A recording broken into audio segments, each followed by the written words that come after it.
नीतीश कुमार अगर पलटी मार दें तो फिर क्या होगा। बीजेपी नीतीश कुमार को लेकर जो तमाम साम दाम दंड भेद का खेल खेल रही है, नीतीश कुमार को जिस तरीके से कठपुतली बनाकर इस्तेमाल कर रही है, अगर नीतीश कुमार ने थोड़ा सा भी इधर उधर किया तो भारतीय जनता पार्टी का सपना चकनाचूर हो जाएगा। बिहार में तख्ता पलट की कहानी हर बार जब भी बीजेपी रचती है, नीतीश हर बार उसे तोड़ देते हैं। हर बार नीतीश कुमार बीजेपी को झटका देते हैं, लेकिन इस बार भाजपा ने तख्ता पलट की पूरी स्क्रिप्ट तैयार की है। नीतीश कुमार से राज्यसभा के चुनाव के लिए नामांकन पर्चा भी दाखिल करवा दिया है, लेकिन बिहार की राजनीतिक गलियारों में विधायकों की संख्या बल को लेकर चर्चाएं काफी अधिक है।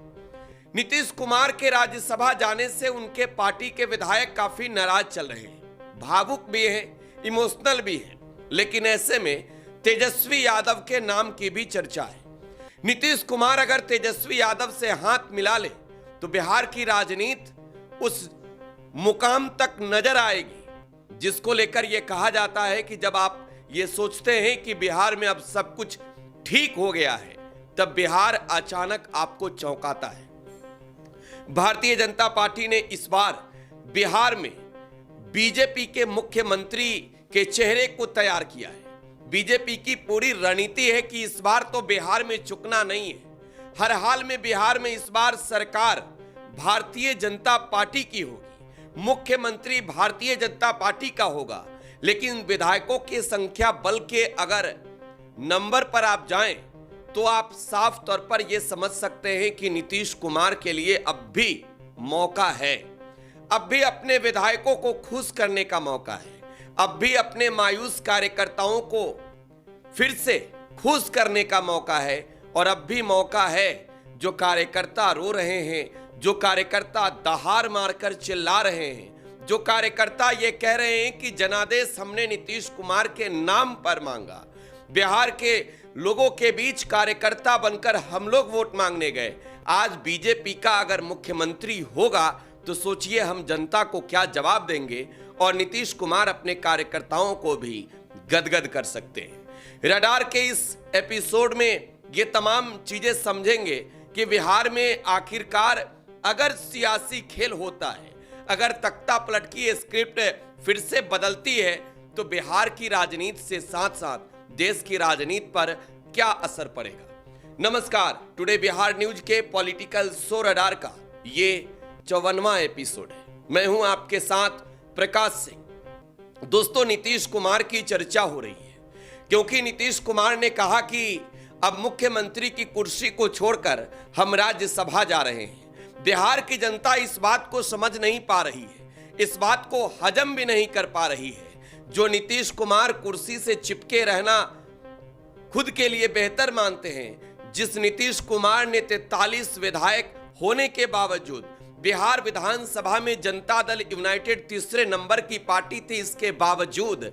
सत्ता की सबसे बड़ी कुर्सी को कभी नहीं छोड़ा, वो नीतीश आखिरकार ये कहकर क्यों जा रहे हैं कि हमारी तो इच्छा थी कि चारों सदनों के सदस्य बने, बिहार विधान मंडल के भी दोनों सदनों का सदस्य बने और लोकसभा और राज्यसभा का भी सदस्य बने, यानी संसद के भी दोनों सदनों का सदस्य बने। नीतीश कुमार के इस बात पर पक्का आपको भी यकीन नहीं हो रहा होगा, हमें भी नहीं है। तो अगर हमें नहीं है तो फिर आपको कैसे होगा, क्योंकि हम तो राजनीतिक गलियारों में घूमते हैं, हम तो नेताओं को सुनते हैं, नेताओं को समझते हैं। खैर, जनता दल यूनाइटेड के नेता तो छोड़िए, पार्टी के विधायक भी ये बात नहीं समझ पा रहे हैं कि नीतीश कुमार के साथ आखिरकार चल क्या रहा है। क्या नीतीश कुमार को हटाने की स्क्रिप्ट जो बीजेपी ने तैयार की है, षड्यंत्रों का जाल कुछ ऐसा बुना कि आज नीतीश कुमार कठपुतली बन गए हैं। बीजेपी का आला कमान जो कुछ भी कह रहा है उसे ही सुन रहे हैं, उसे ही हां कह रहे हैं। लेकिन नीतीश कुमार वो नेता हैं जिनके बारे में याद कीजिए, बीजेपी जब जब जुबान चलाना शुरू करती है नीतीश कुमार के खिलाफ, तब तब नीतीश कुमार चौंकाते हैं। और नीतीश कुमार ने कई दफे बिहार में बीजेपी को दिखाया कि नीतीश के बिना कुछ भी संभव नहीं है। 2015 का चुनावी नतीजा याद कीजिए, जब नीतीश महागठबंधन के साथ मिलकर पहली दफे बिहार में विधानसभा का चुनाव लड़े थे। हालात कैसे हो गए थे? नरेंद्र मोदी देश के प्रधानमंत्री हाल ही में बने थे और वो चाहते थे कि बिहार में उनके चेहरे पर भारतीय जनता पार्टी को प्रचंड जीत मिल जाए। प्रधानमंत्री नरेंद्र मोदी ने बीजेपी के लिए खूब फील्डिंग किया, बिहार में खूब पसीने बहाए, बिहार में ताबड़तोड़ रैलियां की। बावजूद बिहार में बीजेपी की हालत ऐसी रही कि मात्र 53 सीटों पर भाजपा बिहार विधानसभा चुनाव के दौरान सिमट गई। अब बारी है फिर से तख्ता पलट के उस चर्चा की जब नीतीश कुमार ने बीजेपी को दिखाया कि नीतीश के बिना कुछ भी पॉसिबल नहीं है। संयोग बदला, महागठबंधन छोड़कर नीतीश कुमार 2017 में एनडीए के साथ चले गए। 2020 का चुनाव लड़ा। बिहार विधानसभा चुनाव 2020 में नीतीश कुमार के साथ बीजेपी ने विश्वासघात किया, चिराग मॉडल का इस्तेमाल किया और चिराग मॉडल ने नीतीश कुमार की पार्टी जनता दल यूनाइटेड को बिहार विधानसभा में विधायकों की हैसियत से तीसरे नंबर पर पहुंचा दिया। जेडीयू के विधायकों की संख्या मात्र और मात्र 43 रह गई। लेकिन सोचिए, नीतीश कुमार 43 विधायकों के नेता होते हुए भी बिहार के मुख्यमंत्री बने। नीतीश कुमार ने बीजेपी को ही नहीं, नीतीश कुमार ने आरजेडी को भी दिखाया कि हमारे बिना कुछ भी संभव नहीं है। 2022 के 8 अगस्त को नीतीश कुमार ने एनडीए से नाता रिश्ता तोड़ लिया, तेजस्वी यादव के सामने दोस्ती का हाथ बढ़ाया और बिहार में फिर से महागठबंधन की सरकार बनी। दोस्तों, तब नीतीश कुमार के पास मात्र 43 विधायक ही थे। नीतीश कुमार महागठबंधन के साथ रहकर भी सरकार के मुखिया बने। 2025 के चुनावी नतीजे आए, 85 विधायक जेडीयू के खाते में। 2026 के मार्च महीने में नीतीश कुमार ये कह रहे हैं कि हमें अपने इच्छा से राज्यसभा जाना है। सोचिए बिहार की जनता कैसे समझे। खैर, नीतीश कुमार ने तो अब नामांकन पर्चा भी दाखिल कर दिया है। नीतीश कुमार ने तो तमाम कागजी प्रक्रियाएं भी पूरी कर ली है और अब कुछ ऐसा नहीं बचा जिससे आप ये कहिए कि नीतीश कुमार बिहार में रहना चाहते हैं।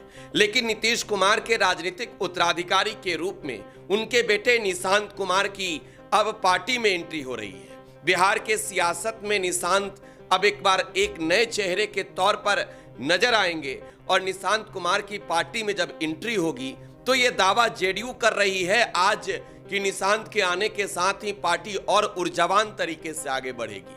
लेकिन असलियत यह है कि जेडीयू वाले ये बातें छुपा रहे हैं कि कैमरे के पीछे, पीठ पीछे क्या चल रहा है। जेडीयू के नेताओं को तो वही सुनना है जो नीतीश कुमार कहेंगे, जो संजय झा कहेंगे। वो संजय झा जो बीजेपी के लंबे समय तक सदस्य रहे, कार्यकर्ता रहे, नेता रहे, 2009 के चुनाव के चुनावी दावेदार रहे। खैर, अब तो नीतीश कुमार राज्यसभा जा रहे हैं, नामांकन पर्चा दाखिल कर दिया है। लेकिन बिहार में यह चर्चा है कि अगर नीतीश कुमार ने इस बार ये ठान लिया कि बीजेपी को फिर से सबक सिखाना है तो बिहार की सत्ता से उखाड़ फेंकने के लिए बीजेपी को क्या नीतीश कुमार के पास महागठबंधन के साथ मिलकर विधायकों की संख्या बल है? हम एक ग्राफिक आपको दिखाना चाहते हैं। यह ग्राफिक से बिहार विधानसभा चुनाव 2025 के चुनावी नतीजे की। बिहार में एनडीए के पास 202 विधायक हैं, जिसमें 89 विधायक भारतीय जनता पार्टी के हैं, 85 विधायक जनता दल यूनाइटेड के, 19 विधायक लोक जनशक्ति पार्टी रामविलास के, 5 विधायक हिंदुस्तानी अवाम मोर्चा सेक्युलर के और राष्ट्रीय लोक मोर्चा के 4 विधायक। वहीं महागठबंधन के आरजेडी के पास 25 विधायक, कांग्रेस के पास 6 विधायक, लेफ्ट के पास 3 विधायक, इसके अलावे एआईएमआईएम के पास 5 विधायक और आईपी गुप्ता की 1 सीट और साथ ही साथ बसपा के पिंटू यादव की 1 सीट। दोस्तों, बिहार के चुनावी नतीजों को जब आप समझते हैं तो बिहार का चुनावी गणित कुछ अलग ही होता है। बिहार की जनता ने हर बार जनादेश कुछ इस तरीके से दिया है कि संयोग गजब का बनता है। एक बार मैं वो ग्राफिक आपको दिखाना चाहता हूं कि नीतीश अगर बीजेपी का साथ छोड़कर महागठबंधन के पक्ष में आ जाते हैं तो क्या होगा। जरा गौर फरमाइए इस ग्राफिक पर, समझिए इससे बिहार की राजनीति में सब कुछ बदलेगा। नीतीश कुमार अगर इधर आते हैं तो नीतीश कुमार के विधायकों की संख्या है 25 और कुल मिलाकर अगर आप देखें तो 85 है नीतीश कुमार के पास, 25 है आरजेडी के पास, 6 है कांग्रेस के पास, 3 है लेफ्ट के पास और एक आईपी गुप्ता की पार्टी आईआईपी के है, वो खुद आईपी गुप्ता है। तो कुल विधायकों की संख्या है 120। लेकिन अगर आप इंडियन इंक्लूसिव पार्टी के साथ साथ अगर आप इस संख्या बल में ऑल इंडिया मजलिस से इत्तेहादुल मुस्लिमीन और बहुजन समाज पार्टी के विधायकों की संख्या को जोड़ दें तो ये गणित 126 विधायकों का हो जाएगा। यानी अगर नीतीश कुमार बीजेपी का साथ छोड़कर महागठबंधन में आते हैं तो बिहार में सरकार बनाने के लिए विधायकों की जो संख्या है 122 बिना असदुद्दीन ओवैसी के पार्टी का सहयोग लिए वो बिहार में सरकार नहीं बना सकते। लेकिन अगर बिहार में बीजेपी के खिलाफ बगावती झंडे लेकर घूमने वाले असदुद्दीन ओवैसी की पार्टी अगर नीतीश कुमार की सरकार को समर्थन देती है तो 126 विधायकों के साथ बिहार में महागठबंधन की सरकार बन सकती है। लेकिन चर्चा यह है कि नीतीश कुमार को तो बीजेपी ब्लैकमेल कर रही है, नीतीश कुमार के खिलाफ तो बीजेपी ने षड्यंत्रों का जाल बुना है और नीतीश कुमार उस जाल में फंस चुके हैं। लिहाजा नीतीश इधर उधर जा नहीं सकते। लेकिन कई दफे मुख्यमंत्री नीतीश कुमार ने जिस तरीके के राजनीतिक फैसले लिए हैं, जिस तरीके से नीतीश कुमार ने अपने साथ काम करने वाले सहयोगियों को पलटी मारकर चौंकाया है, इस बार इस बात से भी इनकार नहीं किया जा सकता कि अगर बीजेपी का प्रेशर पॉलिटिक्स का ये गेम ज्यादा बढ़ा तो नीतीश सबको चौंका देंगे। इतना ही नहीं, बिहार की राजनीति का सीधा असर दिल्ली की सियासत पर पड़ेगा। 12 सांसद हैं जनता दल यूनाइटेड के। बहरहाल तेजस्वी यादव क्या करेंगे? हालांकि हाल ही में तेजस्वी यादव की एक राजनीतिक प्रतिक्रिया आई। नीतीश कुमार के राज्यसभा जाने की चर्चा पर तेजस्वी यादव ने कहा कि हमारी सहानुभूति उनके साथ है। बीजेपी के लोगों ने तो पहले ही हमारे चाचा को हाईजैक कर लिया था और नीतीश कुमार के साथ आज बीजेपी वही खेल खेल रही है जो महाराष्ट्र में खेल खेला। खैर, महाराष्ट्र और बिहार की बात करें तो वहां पहले शिंदे को और फिर वहां जो गेम हुआ वो गेम बिहार में बीजेपी दोहराते नजर आ रही है।